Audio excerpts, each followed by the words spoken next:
The mics are hot, and so's the gossip. Let's get into it in 3.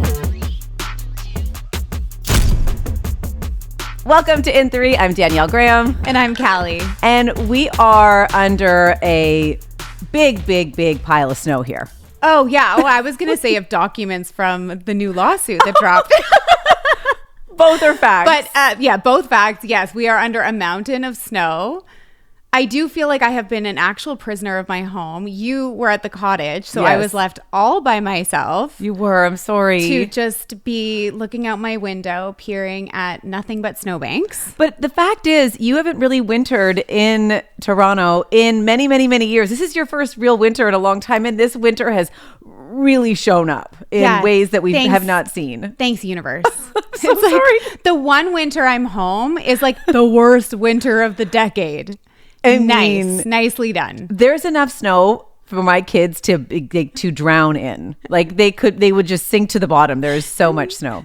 Anyway, we here just need to really complain about those things. That's kind of a pastime of Canadians in general. It's our duty. It's our right. It's our birthright. I'm seeing you. I see you, and I know that this struggle is big for you. That actually means a lot. Yeah, I thought of you all weekend. Yeah. Well, we tobogganed. It's intense. I'm watching you guys tobogganing, going, nice, good for them. Yeah. Oh, we went big. Not one iota of FOMO. No, I didn't think so. Yeah, I'm good. You're good. I know. Sit this one out. You're more of an indoor cat in these conditions. Yes. Well, we have got quite a lot to get into. We do. For today's episode, first story, SNL50, which was such a gift of an abundance of celebrities. Totally. Yeah, it was great. What a pleasant surprise. Totally. I wasn't expecting it to be such a big deal, but I loved it. Savored every moment. Can't wait to talk about it. Me too. And then, of course, the latest in the Blake and Ryan and Justin Baldoni, because she has amended her lawsuit. Yes. And not a moment too soon. Yes. 11:59. Yeah. Last night, I guess technically. Yep. That she dropped the new amended lawsuit. Of course, we were waiting all day for it and pushed the recording of this podcast to make sure that we had all the updated info.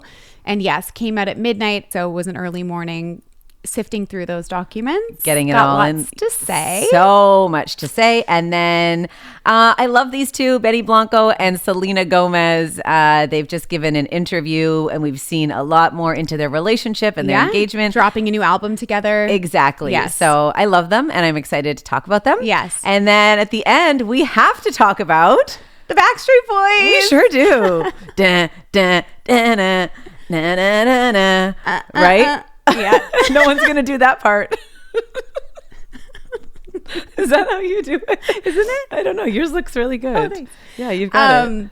Oh God, yes. This is so exciting. We're back to the millennium and I'm totally okay with it. No place I'd rather Actually, be. Millennium was a great year for me. It was great. That New Year's, I kissed 3 boys. What? I was young. It was just like a peck. Right. Brings back good memes. I love that. I spent my Millennium New Year's in like a barn. Oh, tracks. It was, it tracks. Well, it tracks. Anyway, I'm excited the Backstreet Boys are going to Vegas. Yes. Which means maybe we're going to Vegas. Like I guess we need to work on a partnership is what's happening. We do indeed. All right. Let's get into the first story. SNL50. Love it. Oh my gosh. And it was the gift that kept on giving, I found. Like just when you thought you'd seen it all, you hadn't. Right. Yes. It was just like, an onion peeling back layers and layers and layers of celebrities, cast members from, the 50 years of SNL mixed with hosts, everybody from, of course, Meryl Streep to Emma Stone to, everybody was Kevin there. Costner, John Hamm, all of them. Bill Murray, Martin Short, everybody was there. Yeah. And it was, I think Meryl was my favorite moment, I'd have to say. It was her SNL debut. Was it really? Yes. Oh my and the God. skit she was so funny. First of all, love that skit in general. Kate McKinnon is one of my absolute faves. Oh, she's so good. And wow, really? That's so strange. I wonder why she hasn't hosted before. I don't know. And apparently she didn't do any cue cards. That was all just Meryl off the dome. Meryl, greatest of all time. Yeah, Meryl it was so great. That moment for me was super fun. But then also Cher Cher's performance was like, what is Cher doing? I mean, we've always wondered, like, what is Cher doing? I mean, okay, that's one way to look at it. She's 75. I think she's 78. Oh, man. I think. Whatever. This woman is absolutely killing it. A woman in a leotard, somewhere close to 80 years old, and just like all the wigs. I mean, the weight of those wigs alone, like she had multiple wigs, multiple outfit changes, and she was giving her. And honestly, her choreo was on point, voice on point. And if anybody could just look at me the way that Kevin Costner and Jon Hamm looked at Cher that night. They panned them in the audience while she was performing, and like it was literally heart-shaped eye emoji moments for them. She is phenomenal. This Kevin Costner? Yeah. The lean back and didn't that lean back give reminiscing to you? Like it seemed as though it was like he had a secret. Yes. It's a man with a secret. I don't know if this is a fact. I don't know. Are you starting this rumor? I'll start it right now. Yeah, put my name on this one. Send it out. Perfect. He looked like a man who was like, yeah, what's up? That's my girl. That's my girl. It was giving history and reminiscing. Wow. I hadn't thought about it like that, but I really like that take. Yeah. And I'm just going to picture that for 1 second. And Jon Hamm just wants to get it. Like Hamm, I mean, they were just looking at her. From my perspective, it was just looking at a woman with so much admiration and just like, damn, like still got it. And yeah, it was like the whole crowd could not get enough of her. I would not wear that leotard now. I couldn't. Like at my age, that's a hard no. That would require every kind of underpinning, support garment, shapewear. Bring in the skims, bring in the butt pads. I'm talking some serious lighting that would need to be tweaked. I couldn't move because you couldn't get me at the wrong angle. I'm telling you, that woman is incredible. So that was a really fun moment. Like gives no F's. None. Like in a way that is so visceral, and it's been that way her whole career. And I just love to see her in her element and just sort of embodying that sentiment at this stage. And we haven't seen her perform for a long time, but listen, goals. Didn't miss a mark. Goals. And so back to Meryl for a second. So if she hasn't hosted previously, then what would be the reason for her to show up and do this? Well, in the name of love, we do a lot of things. And that's what people are saying. I mean, we've been hearing these rumors for a while. Oh my God. Right? That she and Martin Short are an item. I think hooked up, the origin of the hookup was Only Murders in the Building when she guest starred on that series. And there's been rumblings of them being together. They've been seen holding hands throughout the last few years. But I think this was kind of their debut. Cute. Right? And I think that maybe her motivation to show up and get into the comedy mode and really like knock them off their feet was because she's a woman in love. Oh, that's really cute. That. Oh, that's adorable. It is very sweet. Pete Davidson and Kim Kardashian were both there. Yes. And apparently he had to avoid. He just can't be around her. Well, I actually heard they did have like a brief run-in. Oh, okay. Where it was like a cordial, like, hi, how are you? I was thinking about her during his skits and vice versa. Yeah. Kind of thinking like, and I think about this often during awards shows, like, you know, you're watching an ex do their thing. SNL, the stage is very small. Tiny. So I was thinking about Pete seeing Kim and Kim seeing Pete in the audience and whatever, and how awkward that must have been. Especially because that's where their romance sparked. Exactly. So you're back to the scene of the crime. And you're both there. Yeah. And everybody's looking. And everybody's looking and watching and paying attention to those things to see who's talking and who's not talking. 100%. Yeah. I actually feel like the audience was a part of all the gossip. Big time. Because it's like the reactions that you saw really are feeding into some of the stories. And I definitely think that, people were taking note of like, oh, yeah, like clock that. We'll get into that later with Kevin Costner being a witness to the Blake Lively and Ryan Reynolds skit.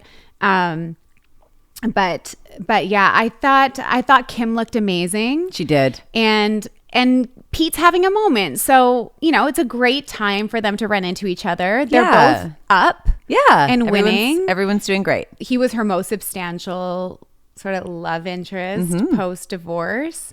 And I feel as though he really brought out such a happy, playful side of hers that we loved to see. And she has so far been unsuccessful in love since. And I don't know, I could see them revisiting and I wouldn't hate it. Yeah, I wouldn't hate it either. Yeah. I wouldn't hate it either. Okay, so we do know that Blake and Ryan appeared at SNL50. Yes. It makes sense from the perspective of they went to the place where they have the most goodwill. Yeah. Right? Lots of other celebrities, and we saw lots of people embracing. Amy Schumer was there hugging Blake, and it seemed as though they were supported and kind of rallied around. And they probably felt like that was a good, safe place to be. Yeah. And if I'm going to come out of hiding due to legal issues or whatever, I want to look like that. No kidding. Wow. Wowza. I mean, she really did that. She really did. I'm not always a fan of Blake Lively's fashion choices or her beauty choices. Yeah. That I thought she looked phenomenal. And I thought she handled herself with grace. And so that dress, the glam, it was working. And I think good for her for coming out and looking gorgeous. I agree. I don't believe it was appropriate for them to be there with that focus on them at Colin Jost's big party. Okay. Because Colin Jost has been a member of the SNL team for 20 years. Yeah, he's a big player. Huge player. Yeah. He was a head writer at a time. I don't know if he's a head writer right now, but either way, still a very big fixture on the show. That job is a grind. Yeah. Anybody who's done it has said it is a grind of a gig. So this kind of celebration is a really big deal. He's, of course, married to Scarlett Johansson, who was married to Ryan Reynolds. I don't think it was appropriate for them to insert themselves in that moment. That moment belonged to, yes, of course, everybody who has contributed to SNL, but I think more so the people who've been at the center of it and who carry it week after week after week and year after year after year. I think it was in bad taste to show up and insert themselves in that night in the way that they did, because they really did steal the spotlight in a lot of ways. Interesting. Thoughts? I don't necessarily disagree with that take per se. I do think that because Colin, and I do think he is still a head writer, I think that if they felt at all uncomfy, they had the pick of the litter of who they wanted to work with. They did not, I don't think they were handcuffed to be forced to have Ryan do his small appearance.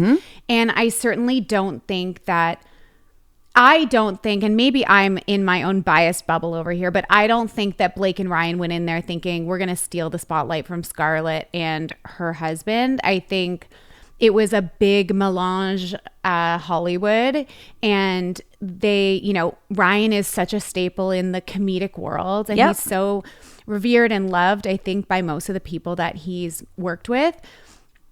I think it kind of made sense for them to be there. Did it steal some of the headlines? Yes.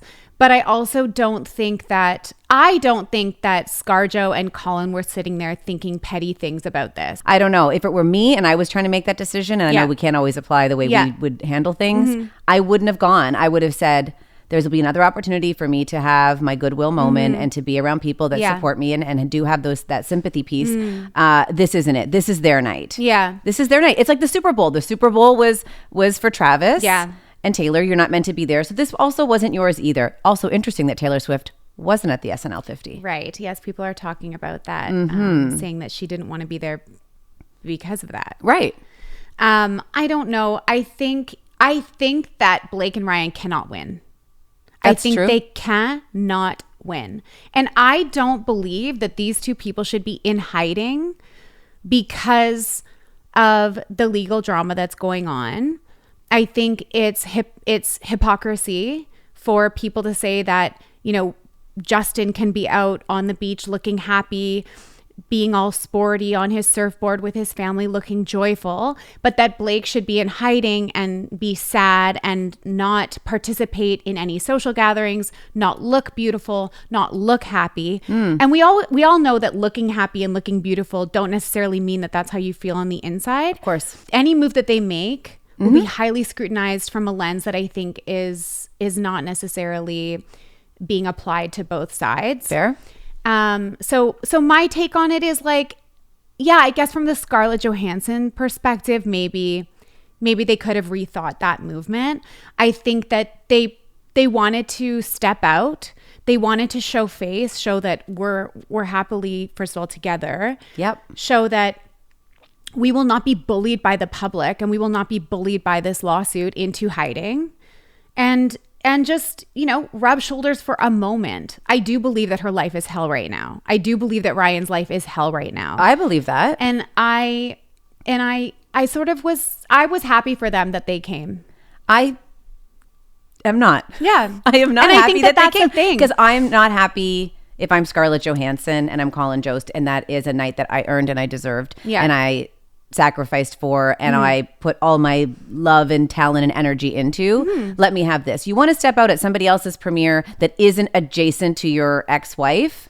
Go right ahead. Have that moment. Yeah. Go do that anywhere else. You want to go to a Broadway something, you want to go to someone's film premiere, you want to go to the Academy, whatever you want to do, go do that. Yeah. Don't do this. Yeah. This felt to me like a no-fly zone. Just this is not the move, and they had to think about it. Somebody had a moment of pause. It was like, should we or shouldn't we? They had to have. There's no way that piece didn't factor into their decision, the Scarlett and Colin piece. And then to override that is selfish. If that in fact gave you a moment of pause. If you gave it a moment of pause, you shouldn't have gone. I think that they knew, obviously, this amendment. We all knew this amendment was coming early this week because the court said it has to be in by Monday. Well, actually Tuesday because it was a holiday. So I think that they knew that this was coming down the pipe. And I think they wanted to show face, whether that was the right thing or the wrong thing. I think, that was the decision they made that they thought was best for them, for their lives, for their marriage, for their image, for their careers and their friendships. So they knew this amendment was coming down the pipe.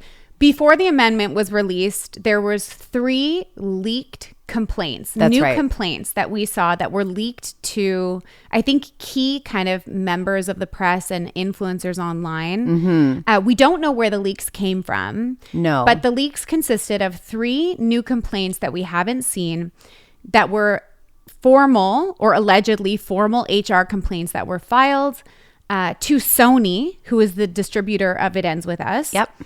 And they included 1 complaint that is presumed to be from Blake that sort of recounts what we already saw in her original lawsuit about inappropriate behavior. A second complaint, again, filed to Sony.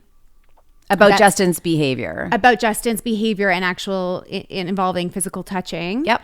It's presumed to be from Jenny Slate, who's, one of 2 other people on the cast who are female. So there's really there's not a lot of investigation that has to be done. Deduction's pretty easy here. And in that complaint, she says that she was touched inappropriately when he was trying to adjust her posture or something like this, made her feel uncomfortable. Yep. I don't think it's anyone's place to say whether it would make them feel uncomfortable or not. It's not really the point. No, she said discomfort is an individual experience. Period. Yes. She went to HR. And then the third complaint is presumed to be from Isabella, who plays young Lily. And it recounts an interaction between Baldoni and the actress in her trailer where he is talking about and sort of insinuating a lot about her climaxing on camera, and he got very close to her and was touching her legs and was so close that allegedly his breath sort of vaporized her makeup. No, these complaints actually were leaked and to, I think it was TMZ, the Daily Mail, and a couple of other key players in media, and they were not picked up. Right. Nobody ran with these stories. Yes, these complaints just the leaked. influencers. Just the influencers who had them. Some of the TikTok investigators had them, but nobody ran with this like they did, let's say, the voice note or any of the other pieces of evidence that have really made the rounds. Yeah. These complaints were kind of buried, but they were around. I think it's interesting though, because, everyone's been saying, I won't believe Blake until I see that other people on set had discomfort. Right. Okay. So now we are presented with potential proof. I'm saying potential and alleged because, again, they haven't been verified. We don't know. Although now in her amendment, we do see them referencing that 2 other actresses came forward with HR complaints to Sony. Yes. So during the time of filming. Which is a key piece. Now that we have this sort of quote unquote alleged proof, the internet is still not satisfied. And I don't understand sort of the trend of asking for something, receiving it, and then not acknowledging it as sufficient. Saying that, no, that's not good enough. That's not enough. No, they're still liars. Everyone's saying it's not, there's no smoking gun. There's no smoking gun. I'm like, really? Is this not a smoking gun? I think where the internet is saying, oh, they've got nothing, is because Blake, in her amendment, did not name the new people who've had these complaints of discomfort around Justin. And she acknowledged why in the amendment. She said, I'm not going to name these people because I don't want them to be subjected to this. Right. The kind of scrutiny and horrific online bullying and trolling I've received. So I'm not going to do that. I'm not going to name these people. Yeah. But know that these women are going to testify, and they are going to, and we are going to give over this evidence in discovery. Yes. We have it. The internet's not satisfied because they didn't get a website full of evidence, which the judge has asked them to play fairly. Right. And what I see is Blake's team really trying not to piss him off further. Right. Now, the issue of the actresses not being named and them not coming forward, and also sort of this idea that these are not perfect victims. And this is what has me enraged today. You came in hot today. Callie came in real hot. This is what really gets me going, because it's like, okay, so here are some of the issues that people take up with what's going on here in the amendment. They're saying, well, if they felt so uncomfortable, why did they continue to film with him? That is, to me, such a dumb question. Especially these other two actresses, if you think Isabella, this was her first movie. Right. I feel so bad for her. Jenny Slate, not a super popular actress, someone who's actively trying to get more work all the time. Right. And even Blake, who, I think she really felt she had a lot riding on this movie. Everybody wanted to get the movie made. They didn't want to make disruptions. No woman wants to come forward with complaints of sexual harassment or sexual assault. That is like a crazy scarlet letter.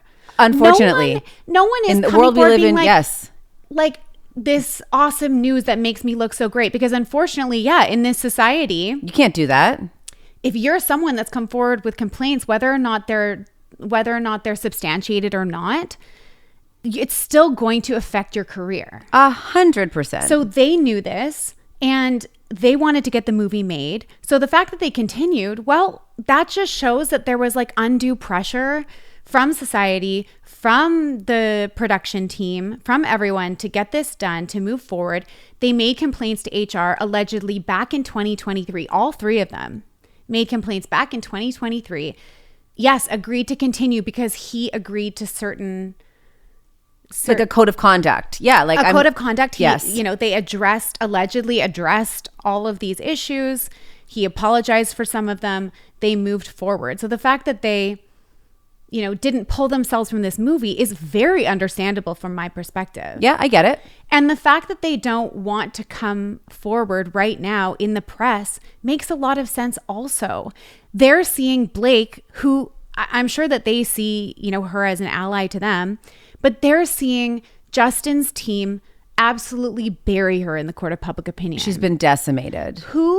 And she has the force of the dragons. Yeah. Her husband and her associations with Taylor and her prestige and status in Hollywood.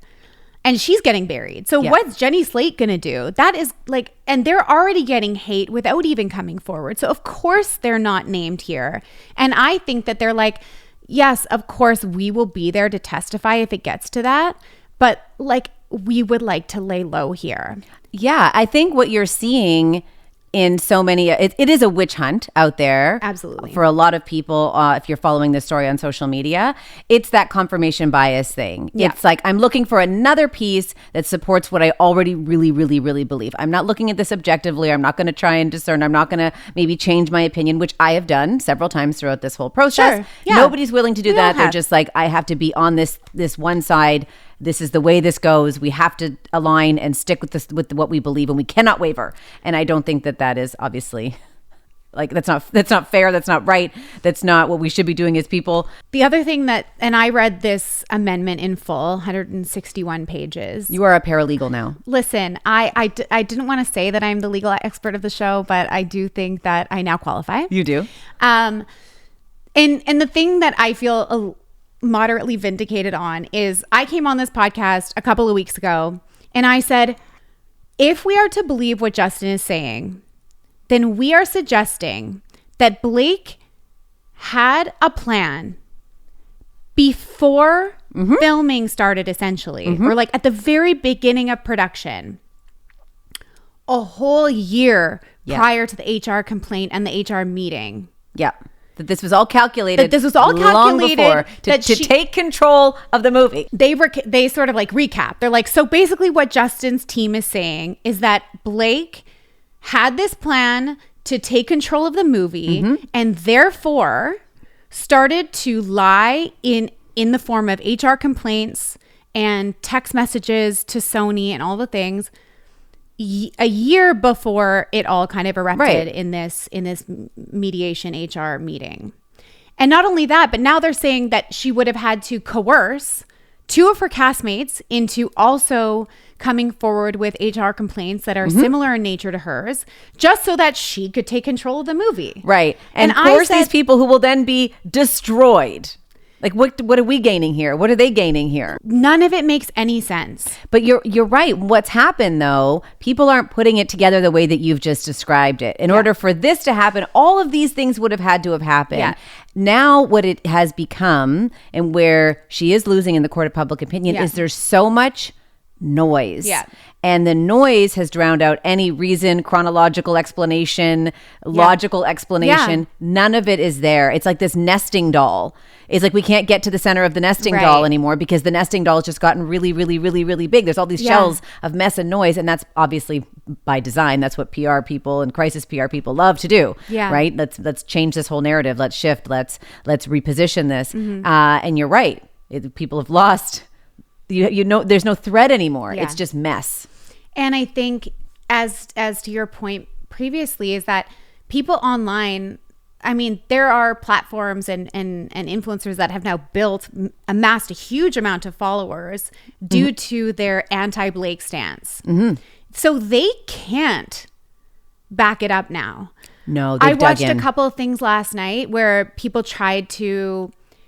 They weren't even insinuating that they agreed with her, but their community is now so deeply passionate against Blake as well that I think that creators cannot possibly talk about the other side of this. Not anymore. And that they cannot reverse this. They've buried themselves so deep in this rhetoric, and now the whole world has jumped to that side of things. And I think it's a really, really, really sad state of affairs. I think it's a sad reflection of how much people enjoy taking down a woman. No kidding. And I don't care that she's an asshole. I really don't. Like, I don't think it's relevant. I think, like we've been saying, two things can be true. She can be kind of difficult to work with and still be right in this scenario and still have been made uncomfortable, still have been retaliated against because she came forward with these complaints. And I just don't think it's relevant. Like, yes, have we unearthed clips of her being a bit of a jerk? A douche. Yeah. To reporters. Like, yes. And again, I don't think that should come into play when we're considering whether or not she was harassed or not, or these three women or if he's a harasser. Right. I think you're right in that people do need to start looking at things a little bit more critically, and you need to check if you're on this team of, I want to take this woman down, you need to check yourself as to why. I think so. Right? Yeah. We don't have to like her and the way she has behaved in some situations, in some interviews, in some press moments. Do you think Ryan should have made that comment at SNL? Yeah. You do? Like the throwaway comment, what have you heard? Joking about the fact that they're emblazoned in this crazy drama right now. Like, I think if he hadn't mentioned it, I think it wouldn't have been him. He's so sarcastic. He's so dry. He didn't say like, what a joke it is that my wife has been harassed. He said, what have you heard about the drama? Like, I think it was a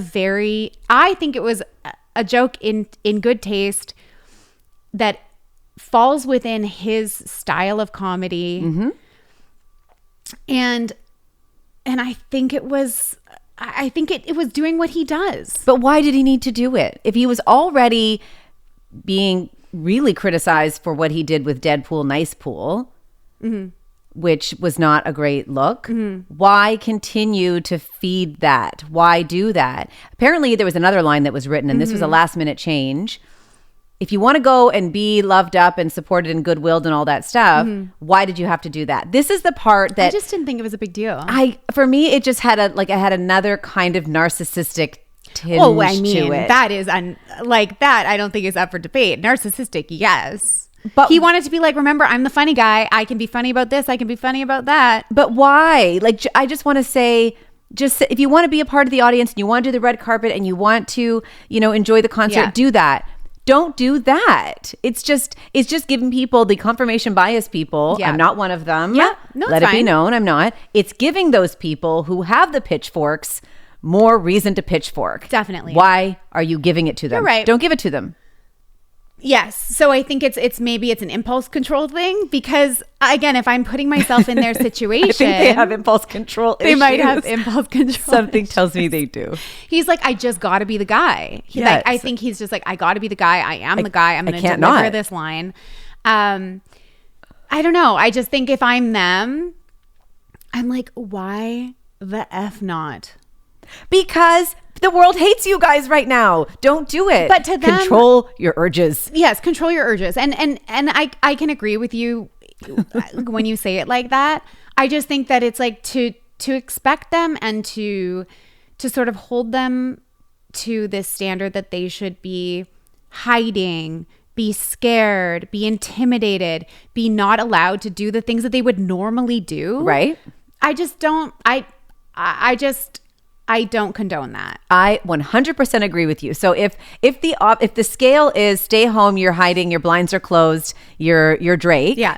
Or or you're out there making funny comments, which people have taken. I don't agree that this was him making light of the sexual harassment. Yeah.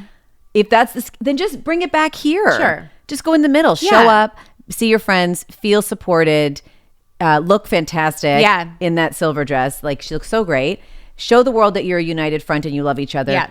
And stop there. Okay. Go 60% of the way. Right. Okay. Not all the way. So they went they took it too far. Let's move on to the couple that I really can't get enough of right now that have just brought me. There's a lot of happiness for both sides, and that is Selena Gomez and her fiance, Benny Blanco. Yes. This new interview they did with Interview Magazine about the album they've created together, and also their relationship and the engagement. It just makes me so happy to see that that she's in such a good place. Oh my God, yes. And we don't hear from Selena that often by way of like interviews and things like that. And to me, it just really solidified the fact that they have such a normal, happy relationship. Yes. They talk a lot about her being, kind of antisocial, and the fact that they're just like, they just love each other's company. She has zero FOMO about what's going on in the world as long as, they're together. And yes. She's not playing the game anymore of like trying to be associated or one up, Justin and Haley or anything like that. Like, it really gives opposite side of the spectrum for me. It gives such confidence and self-assuredness in where she is, who she is, and who she's with. Yeah. There is some colorful language from Benny Blanco. If people don't know who Benny Blanco is, he's a music producer. Yeah. They've worked together. They've known each other, I think, since she was like 15 or 16. So quite a long time as friends. And then she was the one that showed interest first. She's apparently the one who said, I love you first. Yes. And they really bond over music, but also they're big foodies. Yeah, big foodies. Big foodies. Can we talk about the tub of queso? Like, I love cheese. I love a processed cheese. I love a dairy product. Yeah. But that, for me... Which part? No. Okay, so Benny for Valentine's Day posted a video to TikTok of his romantic setting for Selena in their home, where he had taco chips in the shape of the words "I love you." Instead of rose petals, it was nacho chips, and then a beautiful porcelain tub full of queso melted cheese. Yeah, queso. And it led a trail. Picked up a chip, dipped it in, and took a bite to prove to all of us that it in fact was queso. Yeah, the whole tub of it. Some kind of AI something. So which part of it is giving you the heebie-jeebies? Many parts of it. So queso is a dip best enjoyed warm. Okay. Oh, yes. So queso needs to be warm. Otherwise, it is congealed. Ooh. And it gives like a Vaseline kind of texture. It is not creamy and velvety and delicious. And if it's not warm, like we had queso at last year's Super Bowl party here. I kept it in a small crock pot so it stayed warm. Like when you go to 7-Eleven and they have the pump, that's how you want that cheese to perform. Oh my. You don't want it to be like go in and a chip breaks, which over time. I can honestly say that I didn't know that cheese was in a pump at 7-Eleven. You've never had the cheesy pump at 7-Eleven? Danielle. You have not lived. What? And then it's like this plastic little tray and it has the little corner that you fill up with the cheese and the circle nachos. No.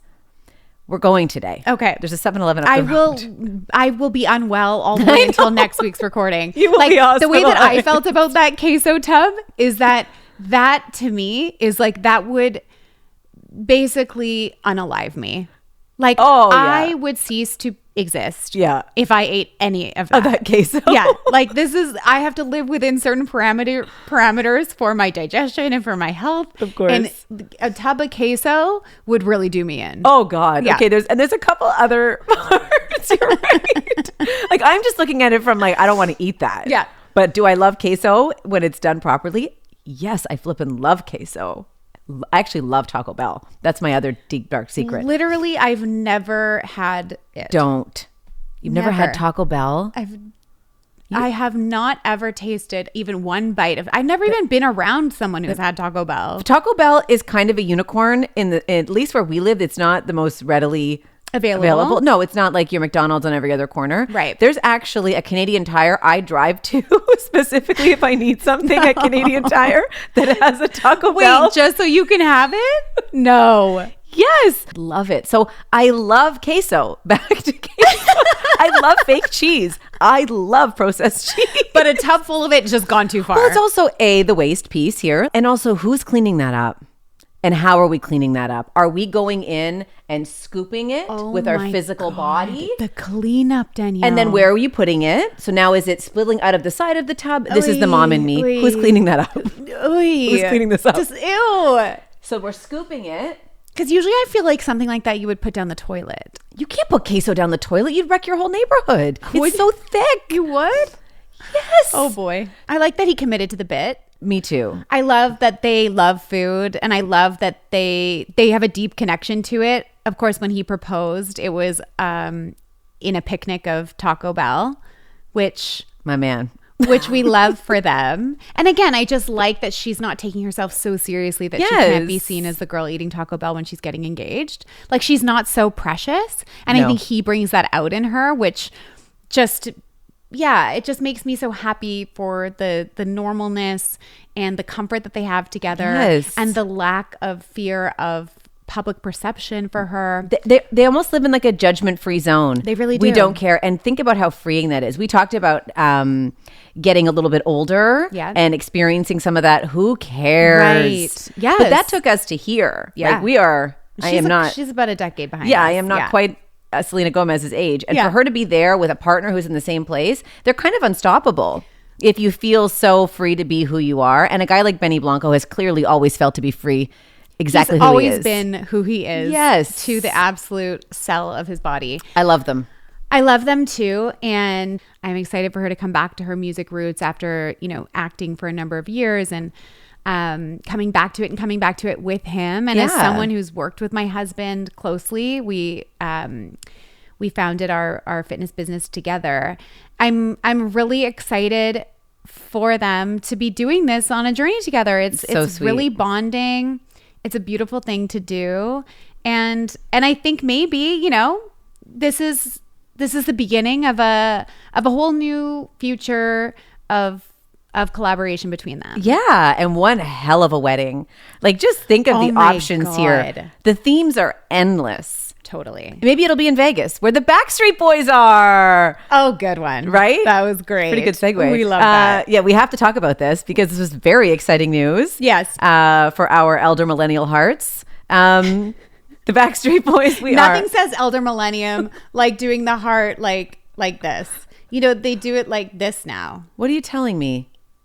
No, they don't. Yes. Who they? They. The kids. How do you even do that? What fingers are you using? It's the index finger as the heart. What? And it's the middle fingers as the peak at the bottom. My fingers don't do that. It's the Love Island fan in me that learned this. So okay, you know what? Let's make this a poll. Which one do you like better? This weird busted heart? Yeah, I'm not saying it's great. Or the classic? Vote below. Vote below. This is the heart. Anyway, Backstreet Boys coming to Vegas. Yes. The Sphere, which is super exciting. They're the first pop act to do this little stint. It's a big deal for BSB. It's a huge deal for BSB. So it's July and August. They've already had to add multiple dates. Yes, which is so exciting. And the Sphere has all those really cool components to it. So it's going to make the show very, very, very exciting. Yes. I just really, I love the Backstreet Boys. But B, I love the fact that the band is still intact and is able to do this, because that's not always the case. 100%. You know, members leave. Sometimes there's tragic circumstances. People move on, or whatever those things are. And they have had moments of disconnect and of people leaving, and they've come back together. And it really does look like they're still besties and family, and it's good vibes over there. It's great vibes over there. Like, compare that to kind of like what's happening with NSYNC. Yeah. And, you know, Justin has defected completely from being associated with them. Like, he's above it. Yeah. But now, like, I think they're probably happy because he's like, no one wants to be associated with him. But the Backstreet Boys, like, they're still together. And I wonder if the reason for that is there isn't one of them that ever was able to break away and have their own really successful solo career. Right. But I think that's been, you know, favorable to the band. Like, you have to be a team player to be in a band like that. And I think that helps them in this case. Nick Carter did have a solo career moment. I only know this because I interviewed him when I worked at YTV. Tell me. I mean, it wasn't a great solo career. He asked me out on a date.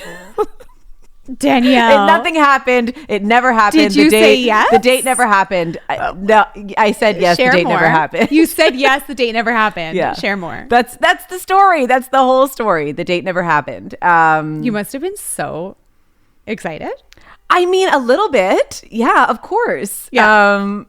That was everyone's choice. No, he was the most heartthrobby. Well, this is where I'm going with this. So he was the most heartthrobby. So he would have been my choice in the Backstreet Boys, not solo Nick Carter era. Let's talk like Backstreet Boys. They break on the scene. You choose your Backstreet Boy. You choose your player. I choose Nick. Who do you choose at the time? Yeah, Nick.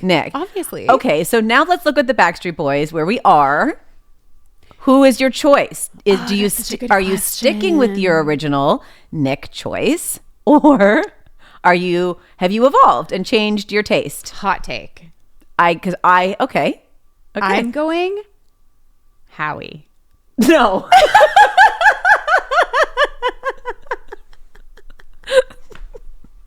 No one has ever called Howie. I know, I Not what I was expecting. I have a whole different hot take. Wow, I actually forgot he was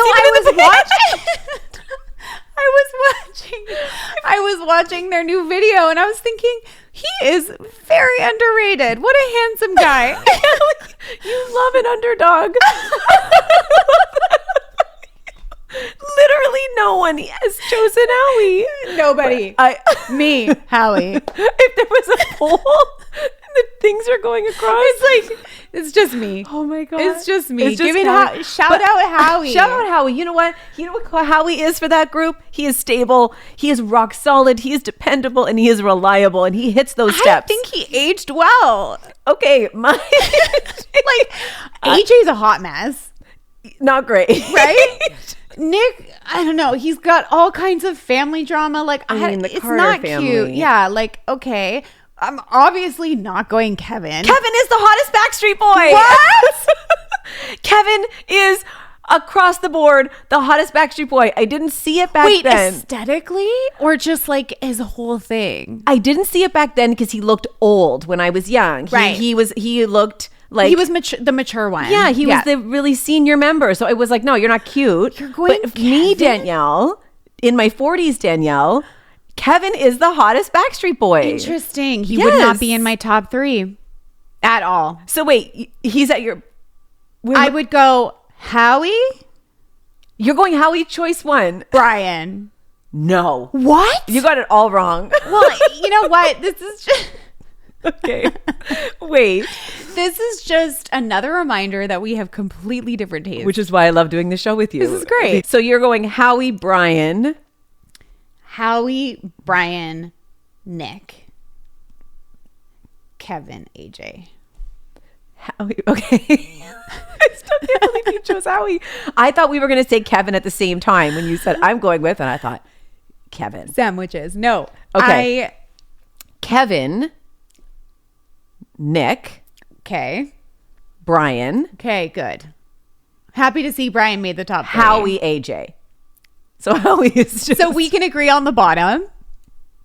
No disrespect. And I think AJ would have rated higher back in the day, like when I was more into like a moody bad boy. But like, no, Howie seems like a good guy. Solid. So at this stage in my life, I'm like, I overlooked you. It's like looking back at the guys you went to high school with and thinking, but they're great husbands now, and they were big dweebs back then. That's and right. I never gave them the attention they glow deserved. Up, the swanning.